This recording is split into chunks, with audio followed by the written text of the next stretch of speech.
Selamat malam Ibu Marice. Selamat malam Pak Rudi. Mohon maaf, boleh saya ganggu waktunya sebentar? Oh boleh Pak, silahkan. Iya nih, saya mau sharing Bu, ataupun minta solusi dari Ibu terkait permasalahan di sekolah saya nih Bu.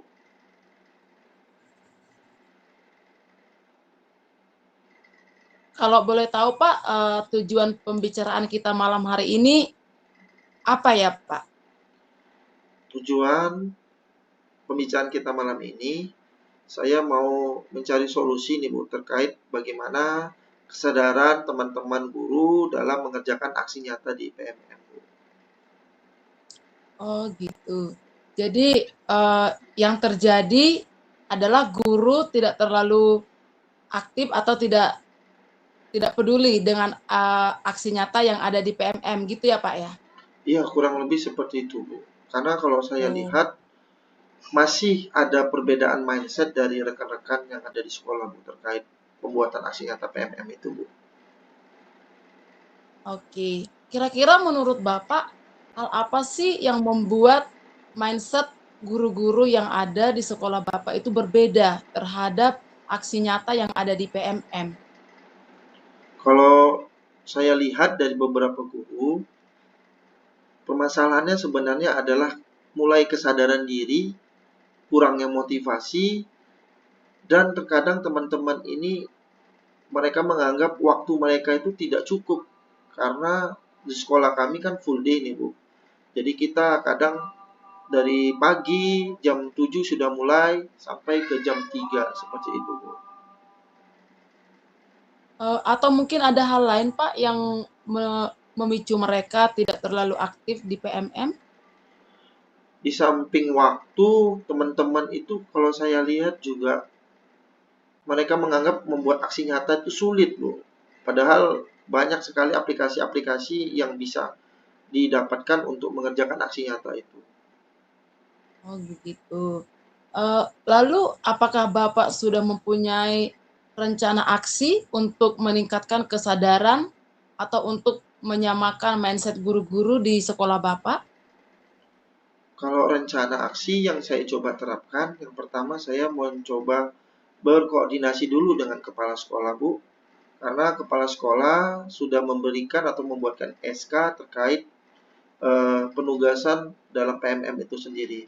Dan setelah saya lakukan koordinasi, saya akan coba bertanya kepada ketua PMM di sekolah kami, bagaimana langkah-langkah yang dapat kita lakukan untuk menyamakan mindset terlebih dahulu. Nah, dari itu saya berencana juga agar bisa memberikan eh, pembagian kelompok belajar berdasarkan fase agar memudahkan rekan-rekan guru juga mendapat mindset baru terkait bagaimana PMM dapat diselesaikan dengan aksi nyata yang begitu menarik dan sesuai dengan yang diharapkan oleh mereka, Bu.